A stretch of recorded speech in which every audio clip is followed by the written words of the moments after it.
E aí, pessoal, tudo bem? Eu sou Santiago. Iremos começar agora a aula 13, em que continuaremos a falar sobre sistemas de duas equações de duas variáveis, parte 2, nosso curso de Computação e Matemática.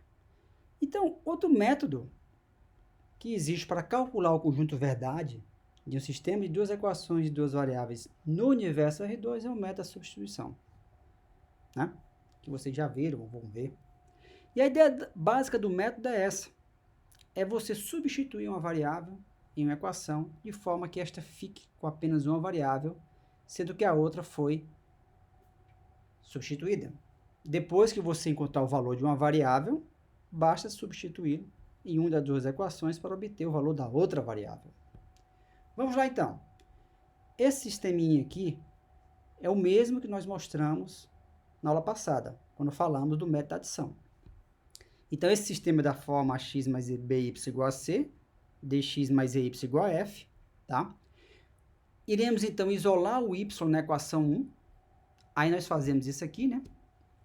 Isso aqui é c menos ax, que ele vai para o outro lado. Tudo dividido por b, né? Que é o coeficiente de y. Só que aqui eu já coloquei separado, né?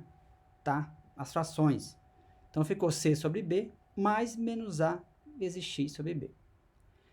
Então, substituindo o y na equação 2, a gente vai ter o seguinte, né?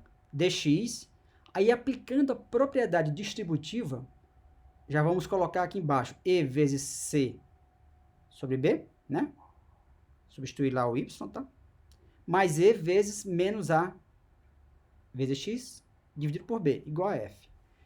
Assim como fizemos na aula passada, ao invés de ficar desse monte de letrinha aí, d, c, b e tal, vamos fazer algumas definições aqui. Vamos dizer que um K maiúsculo é D, um L maiúsculo é o E vezes C sobre B, um M maiúsculo é E vezes menos A sobre B, e um N é igual a F. Então, nós podemos reescrever essa equação, pessoal, aqui, dessa forma. Ó. Isso é um K vezes X mais L mais M vezes X igual a N. É só substituir aqui esse monte de letrinha por uma letra só. Mas, olha, essa equação aqui, pessoal, a gente pode definir uma outra variável coef de x, que são justamente os coeficientes de x, k mais m, tá? E uma outra variável chamada depende, né? Que significa os valores dependentes de variáveis, que é o n menos o l passando para o outro lado.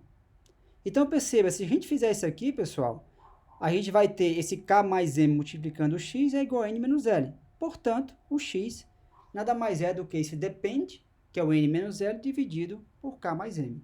E aí eu sei todos esses valores k, l, m, n para calcular o x. Uma vez que a gente calculou o x, basta substituir uma das equações para obter o valor de y. A gente vai obter, naturalmente, que não pode ser diferente, né? Que a solução, conjunto verdade, né? Desse sistema de equações é 2, 1. Porque não interessa qual é o método que você usa. Adição ou substituição. O conjunto verdade tem que dar o mesmo. Ok? Vamos aqui importar as bibliotecas. Só por questão de completude, eu estou colocando aqui o método da adição, que mostramos na aula passada. E aqui está o método da substituição, tá? Com uma ideia parecida com o da adição, ou seja, você passa com um argumento dois vetores, né? Falamos a diferença de vetores e lista na aula passada, onde que esses vetores, o EQ1, ele vai ter os coeficientes AB e o C, que é o valor dependente de variável da equação 1, e o EQ2 vai ter justamente os coeficientes DE, tá? E o valor dependente de variável da equação 2, que é o F. Isso aqui representa a equação AX mais B igual a C, e isso aqui representa a equação DX mais EY igual a F. Então, essa sublista aqui, pessoal, ela representa a equação da forma kx mais L mais mx igual a N. Olha só, tá vendo aqui o primeiro elemento aqui da lista? EQ2, 0. Olha, mas quem é que é o EQ2, 0? EQ2 na posição 0 é o D, ó. Isso nada mais é do que o meu K, ó. K igual a D. Quem é, então, aqui o próximo elemento da lista, que é esse EQ2 na posição 1? Quem é o EQ2 na posição 1? EQ2 na posição 1 é o E. Estou multiplicando o E por quem? Para o EQ1 na posição 2. Quem é o EQ1 na posição 2? É o C. dividido por EQ1 na posição 1, que é o B. Então, isso é E vezes C dividido por B, que nada mais é do que o meu L aqui, certo? Então, eu crio uma lista justamente com esse K, L, M, N. Uma vez que eu criei essa lista aí, pessoal, tá? Aí eu passo para criar um vetor, né? Aqui eu estou só imprimindo aqui embaixo para a gente ver os coeficientes após a substituição. E aí eu calculo aquele tal de coeficiente e depende. O coeficiente, quem é que vai ser? É o substituição na posição 0, que nada mais é do que o meu K, mais o substituição na posição 2, que nada mais é do que o meu M. K mais M. E o depende vai ser o N menos L. Mas, ora, o N é a substituição na posição 3, menos o L, que é a substituição na posição 1. O meu X, portanto, é o depende dividido por coeficiente, que é exatamente isso que está aqui. Ó. Calculei o X, pego uma das equações, peguei a equação 2, para calcular o meu Y.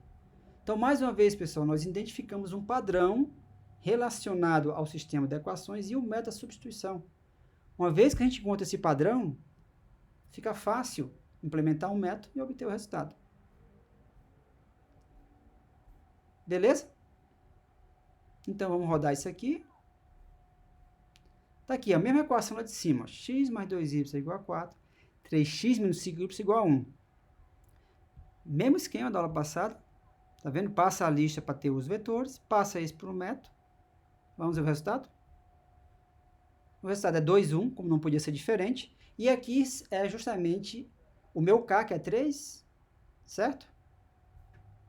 O meu K é 3, o L, ele é menos 10, o M é 2,5 e o N, ele é 1. Ok? Vamos pegar essa outra equação aqui de baixo, que foi a mesma que eu também mostrei na aula passada. Vamos rodar. Então, está aqui o resultado. 11 sobre 3 e menos 7 sobre 13. 11 sobre 3 menos 7 sobre 13. Então, pessoal, mais uma vez, você agora tem um método que calcula o conjunto verdade e que pode resolver qualquer equação daquela forma lá, tá? E para você implementar isso, você teve que estudar. Isso que é o propósito do curso. Aí tem observações aqui embaixo que não é para vocês ficarem com raiva, tá? Existe uma função pronta na biblioteca NumPy de Python, denominada linalg.solve, que resolve um sistema de equações escalares lineares e variáveis. Ou seja, isso aqui que a gente fez, o método de adição e substituição, você tem uma biblioteca que obtém o mesmo resultado. E por que então a gente fez isso? A gente fez isso porque, digamos assim, a gente não sabe como essa linalg.solve trabalha. Aqui não, aqui nós fizemos a implementação do método da adição e agora da substituição, em que é de maneira parecida com você faz em sala de aula. Essa que é a diferença. Essa é a função linalg.solve, ela pega uma matriz, que é um outro tipo de variável, multidimensional, que no fundo a gente diz que ela é um array multidimensional, ou seja, tem variáveis todos do mesmo tipo, com o mesmo identificador, mas agora não é só numa dimensão, entendeu? Eu tenho algo assim, né? Tem linhas e colunas, né? Isso aqui é uma matriz. Essa função aqui, ela pega uma matriz como entrada. Então, perceba, como é que eu faria com essa função? Aquele mesmo sistema de equação, x mais 2y igual a 4, 3x menos 5y igual a 1. Então, isso aqui eu estou criando uma matriz, tá vendo? 1, 2, 3, menos 5 aqui, ó, com os coeficientes, tá? 1, 2, 3, menos 5, das duas equações. E aqui é uma matriz, mas que de fato é um vetor, nesse caso, que são dos valores dependentes de variáveis. Aí você chama aqui embaixo, ó, tá vendo? E aí você vai ter o conjunto verdade. Vamos rodar? Então tá aqui, é 2, 1, que é o mesmo que a gente obteve lá em cima, tá? Então não é para ficar com raiva de mim, mas é para vocês entenderem que o nosso objetivo é fazer com que vocês consigam aprender a computação e melhore o seu aprendizado em matemática. Exercício para vocês brincarem. Próxima aula a gente continua, tá bom, pessoal? Um abraço!